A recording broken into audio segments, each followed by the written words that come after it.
Ahora tendremos una lectura bíblica que es la segunda de Reyes 5, 5 al 7. Capítulo 5, del 5 al 7. Y dice así: Y le dijo al rey de Siria: Anda, ve, y yo enviaré cartas al rey de Israel. Salió pues él, llevando consigo 10 talentos de plata, y 6,000 piezas de oro, y 10 mudas de vestidos. Tomó también cartas para el rey de Israel que decían así: Cuando lleguen a ti esas cartas, sabe por ellas que yo envío a ti mi siervo Naamán, para que lo sanes de su lepra. Luego que el rey de Israel leyó las cartas, rasgó sus vestidos y dijo: ¿Soy yo Dios, que maté y dé vida para que éste envíe a mí a que sane un hombre de su lepra? Considerad ahora y ved cómo busca ocasión contra mí. Amén. Ahora le damos paso a nuestro presbítero Elías Gómez García con el mensaje a cargo que dice: un caso perturbador.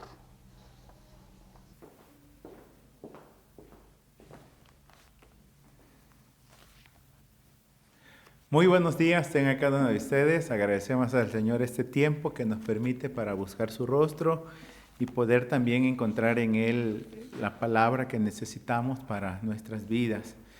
Hemos de dar continuidad a la exposición del segundo libro de Reyes, capítulo 5, en el cual estamos considerando, ¿verdad?, cómo Dios sigue obrando, aún muy distante, ¿verdad?, o muy allá donde el hombre lo pudiera esperar o pensar. En el caso, ¿verdad?, obrando más allá del pueblo de Israel, atendiendo a la necesidad de un general sirio llamado Naamán. Y el día de hoy es a dar atención a estos versos 5 al 7, bajo el tema un caso perturbador. Este relato de la palabra de nuestro Dios nos hace de manifiesto la importancia de vivir en esa comunión con Dios, conocer de Dios y vivir acorde a la palabra de Dios. No solo tener un entendimiento de Dios, sino llevar una relación personal con Dios. No solo decir Dios está en el cielo, Dios también está en la tierra. Dios está en todo lugar y específicamente no solo está en los labios, sino también está en el corazón. Así que vamos a poder hacer de manifiesto esta realidad de este personaje quien está en una necesidad muy grande. Ciertamente es una necesidad más allá de beber o comer, es una necesidad del alma, una necesidad del cuerpo, el cual el texto de la palabra de nuestro Dios dice que en el caso de Naamán era un hombre muy prestigioso, era un hombre que era estimado, pero tenía una situación de su cuerpo que era leproso. Por lo tanto, cuando a él se le da la noticia de que hay una solución para su problemática, en él surge un anhelo, el anhelo de ser sano. Y bien, pues este relato nos hace de manifiesto esto, un anhelo, y la redundancia, no un anhelo manifiesto, el cual nos lo relata la palabra de Dios en el verso número 4. Entrando Naamán a su señor, le relató diciendo: así ha dicho una muchacha que es de la tierra de Israel. Y de esa manera pues él está externando su necesidad, pero sobre todas las cosas el deseo de ser sanado. Y lo sorprendente es que las primeras etapas de este anhelo empiezan a cumplirse.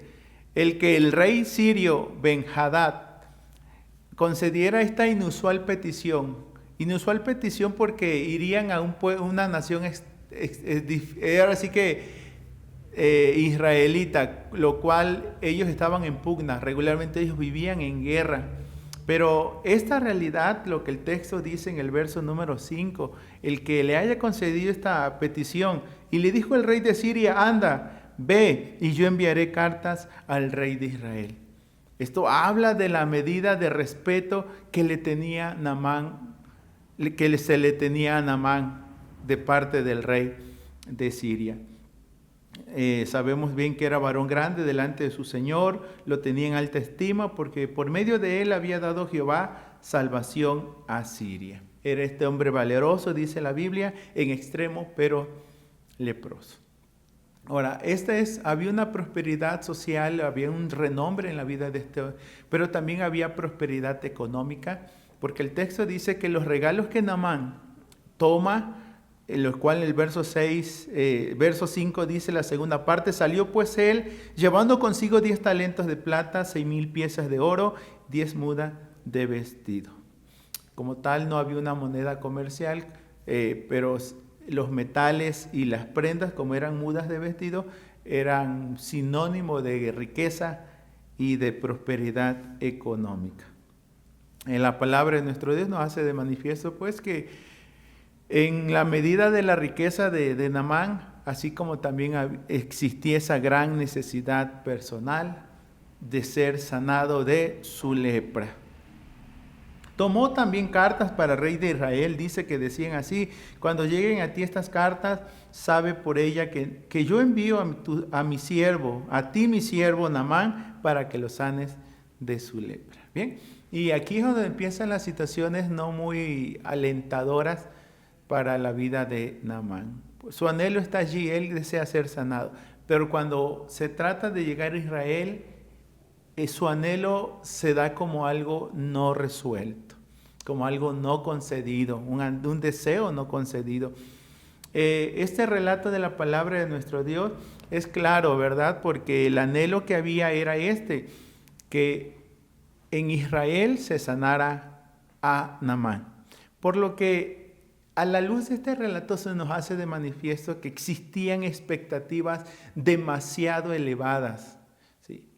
En un sentido, expectativas demasiado elevadas de parte del rey y de Naamán, ya que en Israel, a la luz de la persona del rey, no hay tal cosa. ¿Sí? Curar a alguien de su lepra es algo impensable, es algo imposible. De antemano esa era la petición o el contenido de la carta. Porque yo envío a ti mi siervo Naamán para que lo sanes de su lepra. Esa era una expectativa demasiado elevada. Y el relato de la palabra de nuestro Dios nos va a decir pues que luego que el rey de Israel leyó las cartas, rasgó sus vestidos, dijo: soy yo Dios que mate y dé vida, para que éste envíe a mí a que sane un hombre de su lepra. Considerad ahora y ved cómo busca ocasión contra mí. Tanto las expectativas eran demasiado elevadas, porque pues el rey dice: yo no soy Dios como para que pueda sanar a este hombre de su lepra. Pero de igual manera es no solo en cuestión de expectativas, sino una situación mal interpretada. ¿De qué se trata esto?, preguntaba el rey. ¿Y ahora qué hago? Un mal entendimiento de lo solicitado, creer, ¿sí?, que se trata, ¿verdad?, de una intriga internacional. El que se tratara del hecho de tener que librar una batalla militar como muchas otras ya habían librado. A ese momento no era novedad, porque ya incursiones se habían realizado. Producto de ella, la muchacha hebrea en casa del general de Sirio así había llegado a esta casa. El verso 2 lo señala: y de Siria habían salido bandas armadas y habían llevado cautiva de la tierra de Israel a una muchacha a la cual servía la mujer de Naamán. Así que esta realidad nos habla de que todos tenemos anhelos y deseos, pero muchas veces no siempre son concedidos, no siempre son realizados. Ahora, esta situación pone de manifiesto la condición del corazón, la fe y sobre todas las cosas, ¿verdad?, las relaciones que existían de parte del rey de Israel. Bueno, esto pone en realidad a un rey en apuros. ¿Quién es este rey? Bueno, el texto de la Escritura se nos dice que es el rey de Israel. ¿Quién es este rey de Israel? Bueno, el rey de Israel es Jorán. El texto de la palabra de nuestro Dios, en el capítulo 1 de este mismo segundo libro de Reyes, en el 1:17, se dice lo siguiente: y murió conforme a la palabra de Jehová que había hablado a Elías. Reinó en su lugar Jorán en el segundo año de Jorán, hijo de Josafat, rey de Judá, porque Ocosías no tenía hijo. reinó en su lugar Joram. Así se llamaba el rey de Israel. Cosa que se explica en el capítulo 3, verso 1. Joram, hijo de Acab, comenzó a reinar en Samaria sobre Israel en el año 18 de Josafat, rey de Judá, y reinó 12 años. Entonces, el rey que lee la carta enviada por Ben-Hadad, rey de Sirio, es Joram. Y al leer esta carta no sabe qué hacer. Y es que en realidad no era al rey de Israel que Naamán había de acudir. ¿Sí? Y el texto dice en el verso 7 que la carta expresamente tomó cartas para el rey de Israel. Llegó al rey de Israel. Y cuando las cartas llegó, lógico que el rey se siente abrumado, no sabe qué hacer, perturbado en ese sentido. Al grado que la Biblia dice que rasgó sus vestidos en señal de desconcierto, sentirse frustrado, impotente ante tal petición. Así que este rey está en apuros. Ahora, esta realidad bíblica también nos va a decir que la presencia salvadora de Dios por medio de Eliseo, la indicación era ir al profeta que está en Samaria, no al rey de Israel. El verso 8 dice: cuando Eliseo, el varón de Dios, oyó que el rey de Israel había rasgado sus vestidos, envió a decir al rey: ¿por qué has rasgado tus vestidos? Ven ahora a mí y sabrá que hay profeta en Israel. Ese era el indicador. Según el verso número 3, fueron las palabras de la muchacha, apuntaban hacia el profeta que está en Samaria, no al rey de Israel, que ciertamente también estaba en Samaria, que era la capital del reino. La realidad bíblica dice así: esta dijo a su señora: si rogase mi señora al profeta que está en Samaria, él lo sanaría de su lepra. E ir al profeta, no al rey. ¿Quién era el profeta? Bueno, la palabra de nuestro Dios señala pues que era Eliseo. Y así lo expresa el verso 8. Eliseo, el varón de Dios. ¿Sí? Oyó que el rey de Israel había rasgado sus vestidos. Este Eliseo, profeta de Dios, era el sucesor de quien había sido el profeta Elías. El profeta Elías fue un hombre que no solo se distinguió por asumir el cargo o el llamado de Dios, sino también por vivir acorde a lo que Dios había establecido y vivir en esa relación personal con el Dios que le había llamado. Cuando él tuvo una experiencia que fue a Sarepta de Sidón, el texto de la palabra de nuestro Dios nos va a decir que después de ser alimentado por la viuda y hacer el milagro de que multiplicase los enseres y los víveres de esta mujer, también tuvo a bien, dice la Escritura, por el poder de Dios, resucitar al hijo de esta viuda. Cuando aquella mujer observa estas acciones en la vida de Eliseo, en la vida de Elías, según el capítulo 17, verso 24 del primer libro de Reyes, dice la Biblia: entonces la mujer dijo a Elías: ahora conozco que tú eres varón de Dios, que la palabra de Jehová es verdad en tu boca. Pero como todo tiene su tiempo, nosotros no somos ahora sí que eternos en esta tierra. Tarde que temprano vamos a pasar. Quizás nuestros actos sean muy buenos, pero nuestra vida es corta, breve, y tarde que temprano se va a terminar. Es así como en el primer libro de Reyes 19 y 16, de parte de Dios vino una palabra a Eliseo, que era el sucesor de Elías. Y el primer libro de Reyes 19 y 16 dice: a Jehú,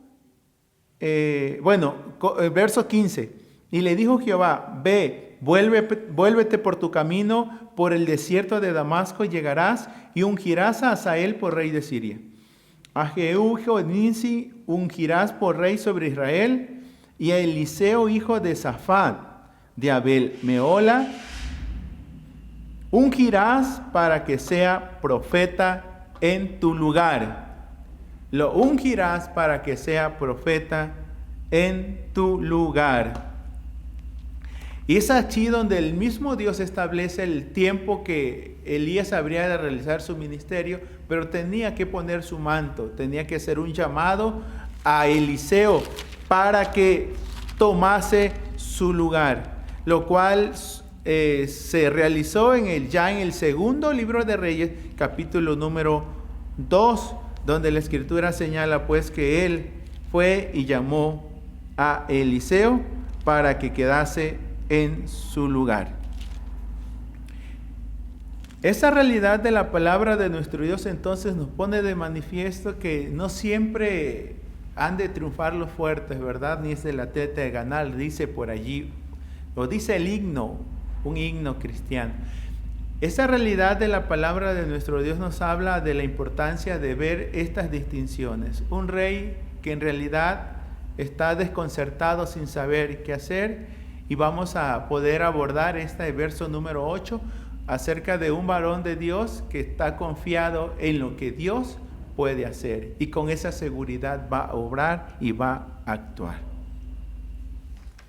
Así que este relato de la palabra en segundo libro de Reyes, capítulo 5, versos 5 al 7, que este pensamiento nos lleva a decir, ¿verdad?, que ciertamente la petición solicitada perturbó en extremo al rey Joram. No solo dijo de cosas, como diciendo, bueno, yo no soy Dios, yo no doy vida, yo no mato, además de eso yo no puedo sanar a un hombre de su lepra, pero también sintió cosas, se sintió abrumado, angustiado. Ahora, ¿qué llevó al rey a sentirse así? ¿Por qué tanta angustia en su corazón? Hay tres realidades que esta palabra o la palabra de nuestro Dios, a la luz del contexto del libro de Reyes, nos va a hacer de manifiesto. Aquí hay un conocimiento de Dios. El rey de Israel, Joram, conoce de Dios. Dice, ¿soy yo Dios? Sabía que Dios es el único que mata y da vida. Bueno, hay palabras, ¿verdad?, que Él da y Él quita, como lo dijo Job, ¿sí? Y sin duda, ¿verdad?, hay un tiempo de nacer, hay un tiempo de morir. Finalmente, Dios es el quien nos presta la vida y nos da todos los medios para vivirla. Y este rey sabía de Dios, sabía que Dios era el soberano, que es de quien depende y en quien están nuestros días y de quien procede la vida. Pero de igual manera este rey sabía de lo que Dios podría hacer. Pues dice que él podía sanar a un hombre de su lepra. No solo sabía quién es Dios, sino de lo que Dios podía hacer, sanar a un hombre de su lepra. Ahora, aún así con ese entendimiento, ¿verdad?, del texto dice que él vio esta situación como malinterpretó la situación.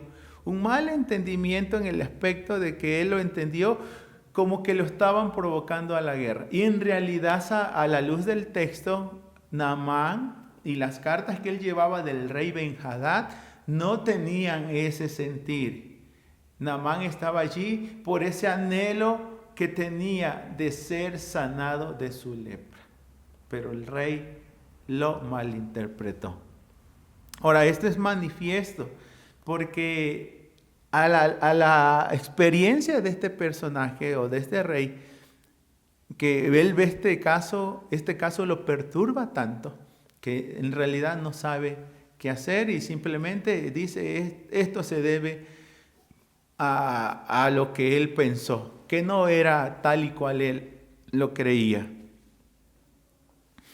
Así que 3 situaciones que se nos podemos afirmar. La primera es que conocer a Dios no siempre significa que se esté en buenas relaciones con Él.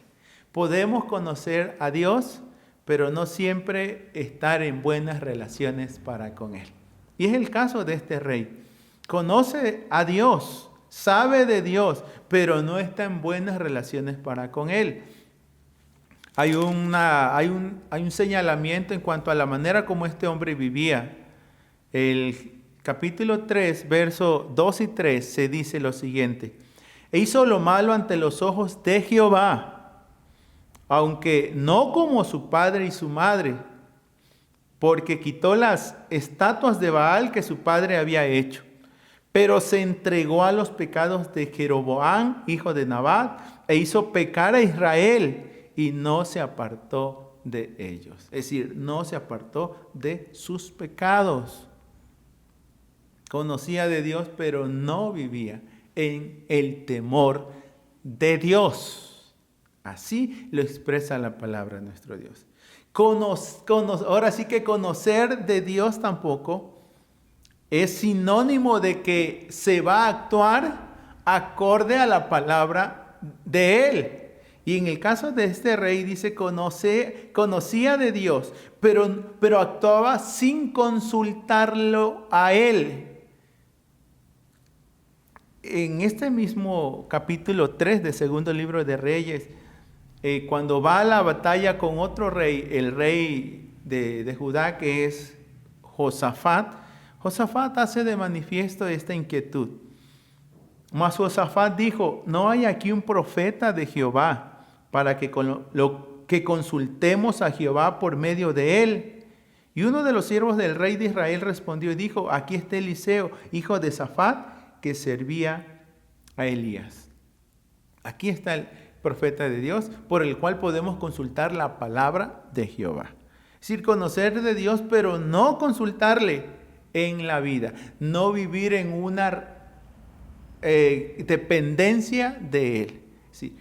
El rey Joram como tal conoce de Dios, pero no se relaciona, no vive en una relación estrecha con Él y no vive en dependencia de Él. Porque el texto dice que Josafat preguntó, debido a que el rey Joram iba a la guerra, pero sin haber consultado a Dios. Y muchas veces suele pasar, ¿verdad? Santiago alude a esta realidad, que muchos, ¿verdad?, llevan o viven la vida muy ajenos o distantes de lo que Dios es. Y la recomendación de Santiago es, si Dios quiere, haremos esto o aquello. Pero muchos pasan por alto a Dios en la vida. Pero tarde que temprano, ¿verdad?, nos tendremos que humillar y buscar de Él. Otra realidad es que conocer a personas de Dios, pero no tenerles como referentes de vida. No dejarnos influir por ellos. ¿Sí? Y la realidad bíblica dice en el verso 12, y Josafat dijo, este tendrá palabra de Jehová. Cuando dice este, alude a Eliseo, hijo de Safat, que servía a Elías. Y después de esto dice, descendieron a él el rey de Israel, Joram y Josafat, y el rey de Edom. Ahora sí fueron a la guerra. Por lo que no era para menos, pues, que cuando llega esta situación inesperada que perturba la mente, el corazón y todo el ser de este rey, como suele pasar, ¿verdad?, que hay situaciones tan delicadas en la vida que a veces nos encuentran mal parados, ¿sí? Nos encuentran malas relaciones, nos encuentran muy distantes de lo que Dios espera de cada uno de nosotros. Hemos de hacer de manifiesto, pues, que cuando lee la carta, dice 2 de Reyes 5:7, el rey de Israel leyó las cartas, rasgó sus vestidos, sintió frustración e impotencia y dijo, ¿soy yo Dios que mate y dé vida para que éste envíe a mí que sane un hombre de su lepra? En realidad no lo voy a hacer. Y no lo voy a hacer porque yo no soy Dios para que sane. No está en mis manos hacer tal milagro. Es menester, entonces sí, Dios está y hemos de relacionarnos para con Él. Hemos de conocer de Dios y vivir en dependencia de Él. Hemos de conocer a las personas de Dios y poder, ahora sí que vivir, también aprender de ellos. Las personas de Dios son de mucha influencia. Sabemos bien que una persona de Dios estaba en casa de Naamán, y por la influencia de esta muchacha, en cuanto a su fe, su temor, su devoción, su entrega, podemos inferir muchas cosas de cómo esta jovencita se conducía en la casa de Naamán, porque Naamán le creyó.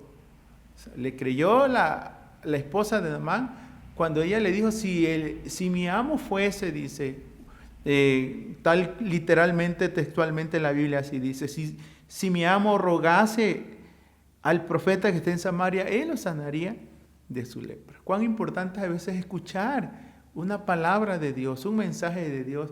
Y suele pasar, ¿verdad?, que es lo que muchas veces en la humanidad en general es lo que se quiere escuchar. Pareciera ser, ¿verdad?, que lo de Dios como que hace daño. Y no obstante es todo lo contrario.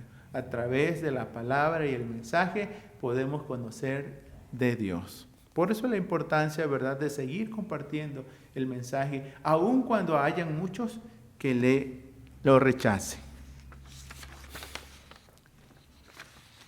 ¿Qué nos dice esto entonces?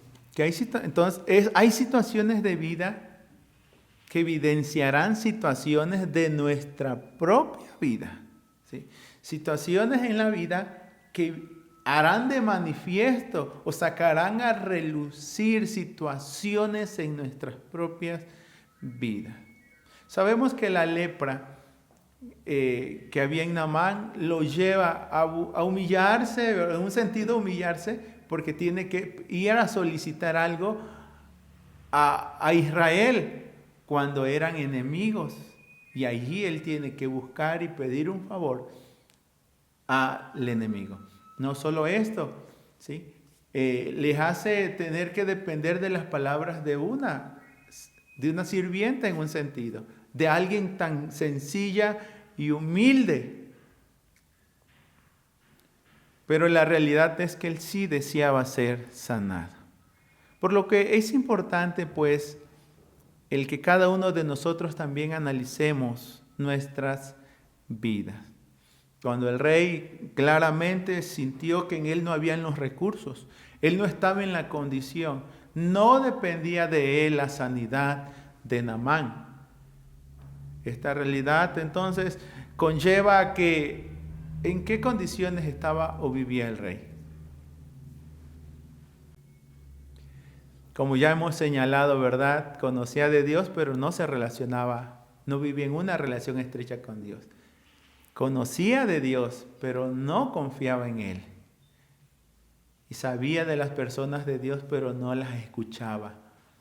No se relacionaba con ellos, como era el profeta Eliseo. Así que como en el caso de este rey, muchas situaciones de vida se han dado, donde Dios encuentra, verdad, que en realidad no vivimos acorde muchas veces a lo que profesamos. En la vida diaria, muchos viven con Dios en la boca, pero no es Señor de su vida, no reina en su corazón. Muchos profesan conocer a Dios, pero no le obedecen. El libro de Tito, que está en el Nuevo Testamento, capítulo 1, verso 16, dice, profesan conocer a Dios, pero con sus hechos lo niegan. ¿Sí?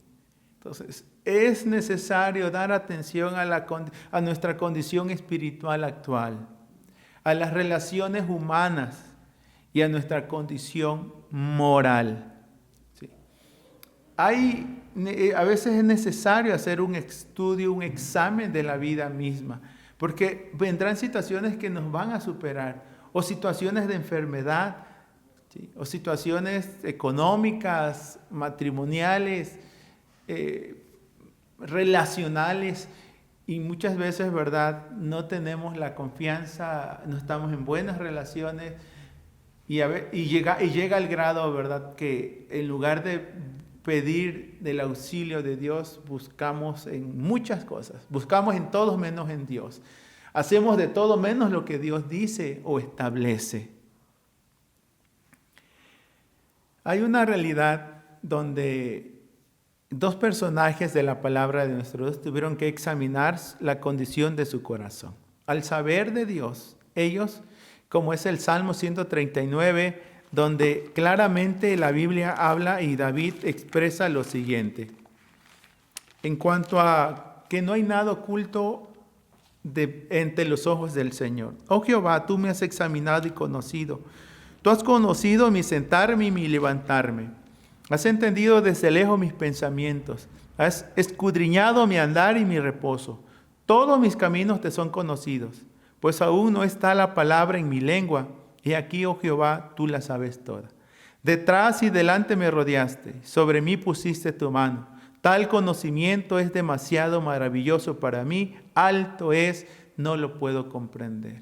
Y ante este conocimiento que tiene de Dios, él se postra y se rinde diciéndole en el verso 23 y 24 de este Salmo 139, examíname, oh Dios, y conoce mi corazón, pruébame y conoce mis pensamientos, y ve si hay en mí camino de perversidad y guíame en el camino eterno. Él deseaba que Dios obrara en su corazón, transformara su ser y arreglara, verdad, situaciones de vida que para él ya era difícil arreglar. Así que es importante postrarnos y depender del Señor. Pero sobre todas las cosas es importante estar a cuentas con Dios para que nuestro obrar, verdad, siempre cuente con su bendición también. Hay el relato de otro personaje llamado, en este caso, Sansón.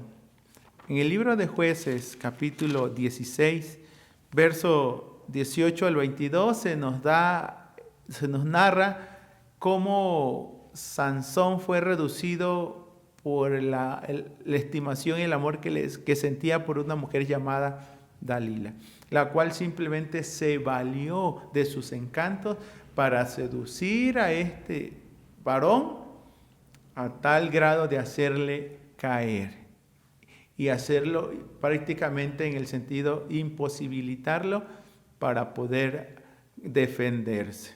El relato dice así: viendo Dalila que él le había descubierto todo su corazón, envió llamar a los principales de los filisteos diciendo: venid esta vez, porque él me ha descubierto todo su corazón. Y los principales de los filisteos vinieron a ella, trayendo en su mano el dinero. Ella hizo que él se durmiese sobre sus rodillas y llamó a un hombre, quien le rapó las 7 guedejas de su cabeza. Y ella comenzó a afligirlo, pues su fuerza se apartó de él. Y le dijo: Sansón, los filisteos sobre ti. Luego que despertó él de su sueño, se dijo: esta vez saldré como las otras y me escaparé. Pero él no sabía que Jehová ya se había apartado de él. Mas los filisteos le echaron mano, le sacaron los ojos, le llevaron a Gaza y le ataron con cadenas para que moliese en la cárcel. Y el cabello de su cabeza comenzó a crecer después que fue rapado. ¿Sí? Es cierto, el rey Joram dice: yo no puedo. David dice: sí, yo no puedo, pero en Dios está mi fortaleza y Él ha de renovar mis fuerzas, Él ha de levantarme. Sansón, confiado en su fuerza, pasando por alto, verdad, que su fuerza dependía en sí no tanto de su cabellera, sino que de Dios. Cuando fue rapado se dio cuenta, verdad, que Dios ya no estaba con él y que su fuerza le había abandonado. Pero ahí podemos ver un indicio de la misericordia del Señor cuando su cabello comenzó a crecer nuevamente. Ciertamente hay situaciones de las cuales nos sentimos impotentes, nos frustran y no sabemos qué hacer. Y aquí hemos de recordar esta frase muy bíblica, muy cristiana, ¿verdad?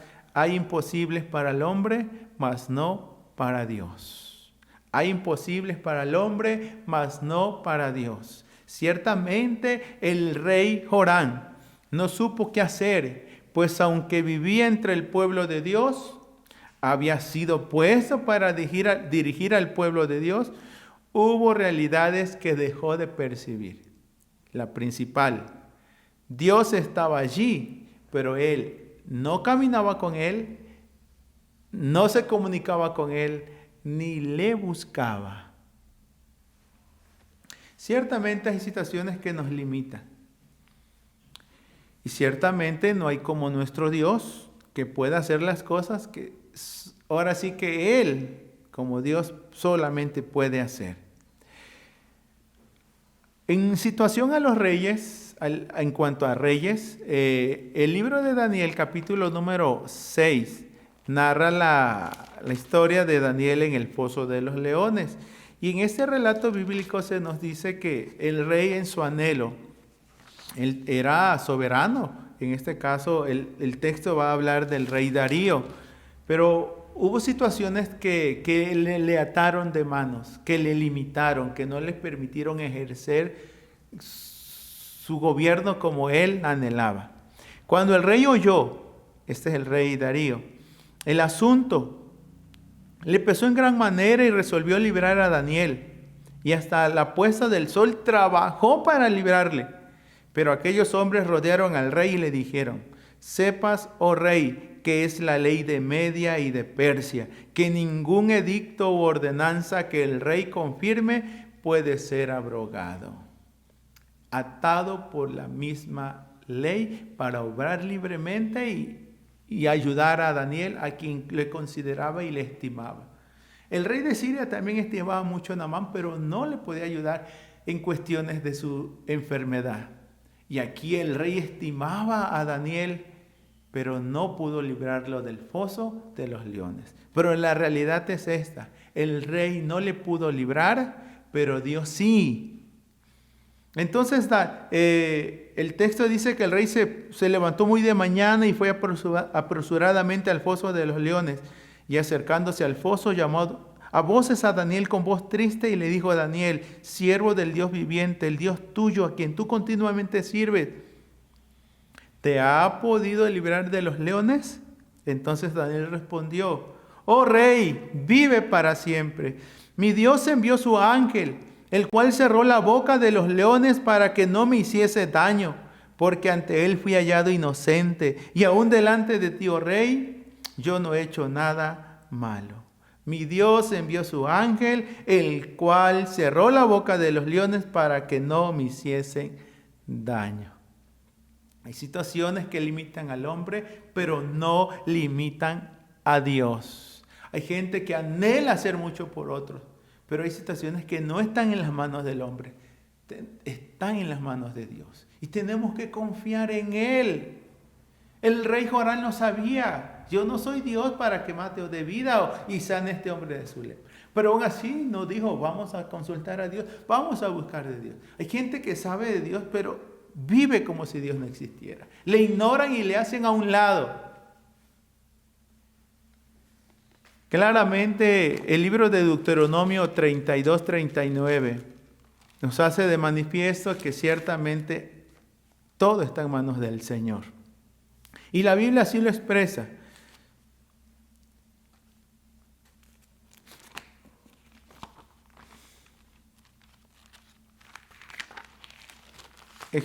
Diciendo de la siguiente manera: ved ahora que yo soy y no hay dioses conmigo. Yo hago morir y yo hago vivir. Yo hiero y yo sano. No hay quien pueda librar de mi mano. Es la manera como Moisés, cuando recordó los portentos, las maravillas, la mano poderosa y milagrosa de Dios, pudo reconocer, ¿verdad? Y recordar y decir que solo Dios es el que hace morir y el que da vida. Es el que hiere, pero el que también sana. Y es el único, ¿verdad? Que ahora sí que cuando Él atrapa, no hay quien libere. Pero cuando Él suelta, cuando Él, como hablando de las puertas, ¿verdad? Cuando Él abre, no hay quien cierre. Y cuando Él cierre, no hay quien abra. En el caso de este de este hombre, ¿verdad? El énfasis está aquí en el rey Joram, que realmente pudo aceptar y reconocer que habían situaciones, aun cuando era rey, que no estaban en sus manos. Y hay mucha gente, ¿verdad?, que está en poder, está en puestos, en posiciones eminentes, pero hay cosas que no descansan en sus manos. Cuán importante es que reconozcamos que en medio de todo, el que tiene el control es el soberano, el Señor de los mundos, a quien Jesús nos enseñó a orar diciendo: Padre nuestro que estás en los cielos, de ti depende nuestro pan, en ti está nuestro perdón y en ti está nuestra protección. Porque tuyo es el reino, el poder y la gloria por todos los siglos. Amén.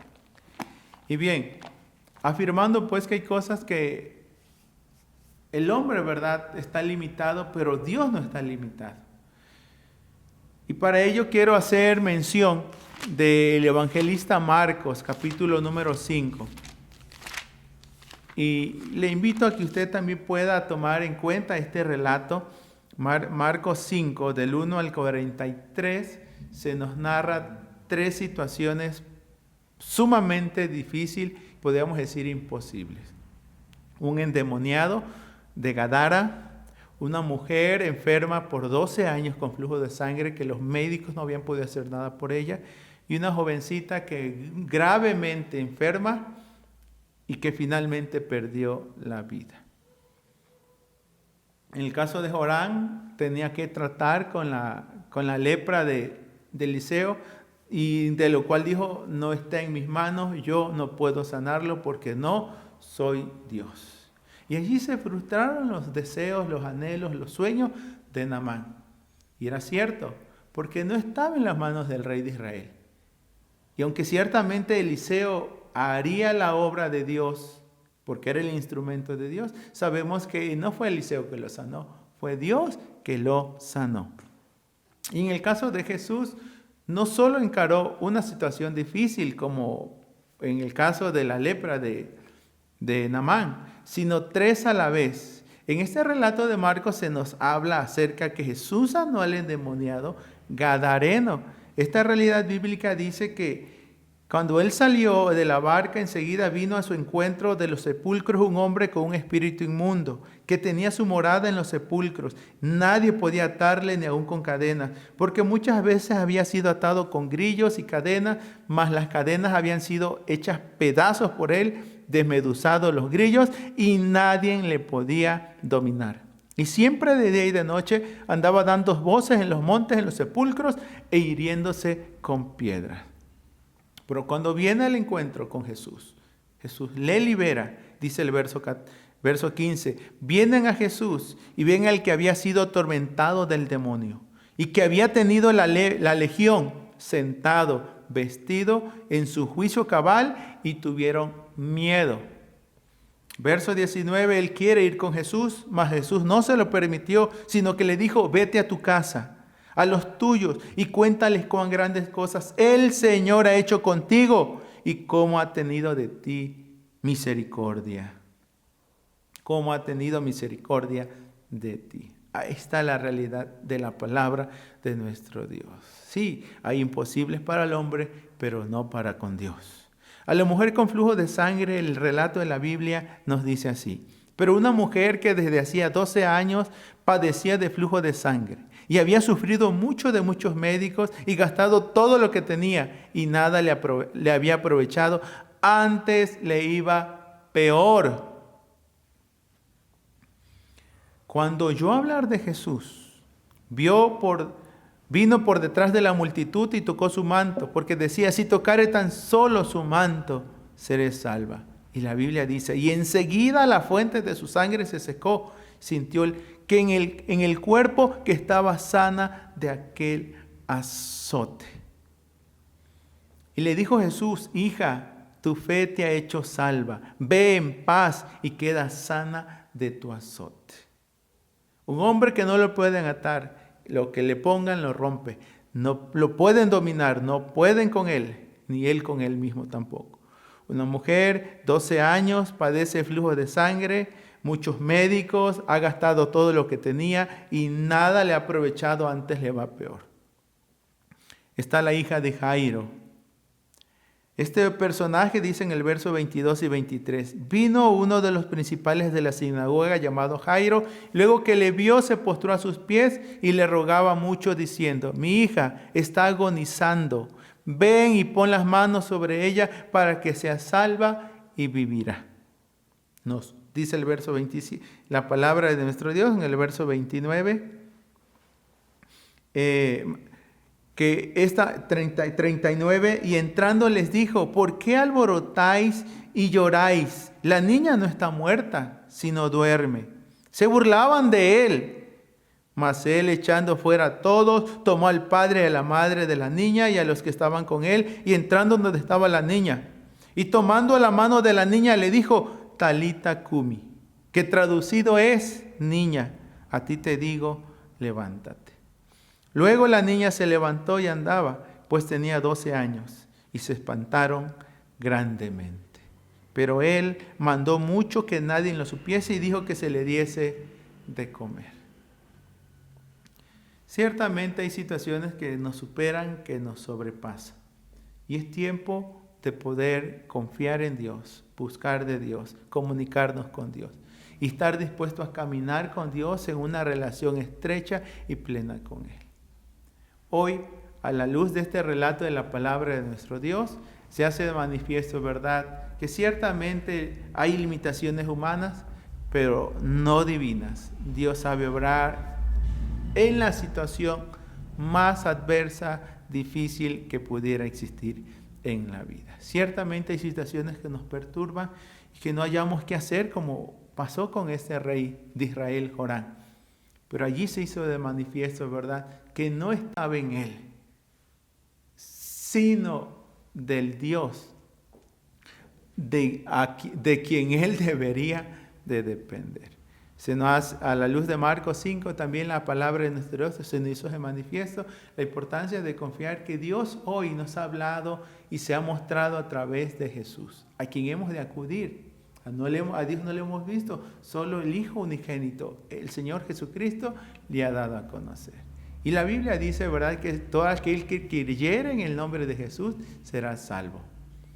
Jesús hizo de manifiesto que es el enviado por Dios y es en quien debemos poner nuestra confianza y nuestra esperanza.